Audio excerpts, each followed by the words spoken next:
እንግዲህ ማይግሬን የታመመ ሰው ለረጅም ሰዓታት ከባድ በሽታ አለው። ተደጋጋሚ ነው። ለ3 ለ4 ቀን እስከ ስራ ሊያስቀር ይችላል። ከዚህ ቀጥሎ ደግሞ እንግዲህ ዋጋው ትንሽ ተወደደ ላላችሁኝ ሰዎች ማይግሬንን እንግዲህ የሚያውቀው ሰው ወይ ደግሞ ማይግሬን ህመም ያለበት ሰው እንዴት እንደሆነ በደንብ ያውቀዋል ብዬ ገምታለሁኝ። በአሁኑ ሰዓት ላይ ብዙ መድኃኒቶች ይወሰዳሉ። ብዙ መድኃኒቶችም ኦንላይን ፔንኪለር ነው የሚገኘው። እነዚህ ፔንኪለሮች ጠንከር ካሉ እስከ 30 ሺህ ብር እስከ 40 ሺህ ብር ድረስ የሚሆኑ ናቸው።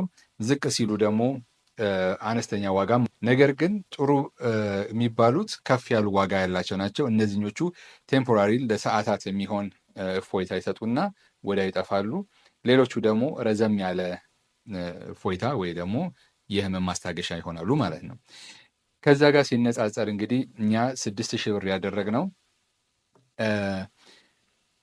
ገበያውን ያማከለ ወይ ደግሞ የሰውን ኪስ ያማከለ ነው ብለን እናምናለን። አንድ ሁለተኛ ደግሞ ዋጋ ከቀነስን ጥሩ ምርት ማቅረብ አንችልም። አንዳንዴ ዋጋ ለመቀነስ ብለን ምርቱን የማይሰራ ከምናደርገው ተመጣጣኝ ዋጋ ምንለውን አድርገን ሰው ይችለዋል በምንለው አቅም ለመድኃኒት የሚወጡ ብዙ ገንዘቦች እንዳሉን ሁላችሁም ታውቃላችሁ፣ እናውቃለን።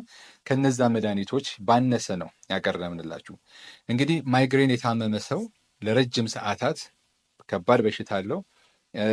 ተደጋጋሚ ነው። ለ3 ለ4 ቀን እስከ ስራ ሊያስቀር ይችላል።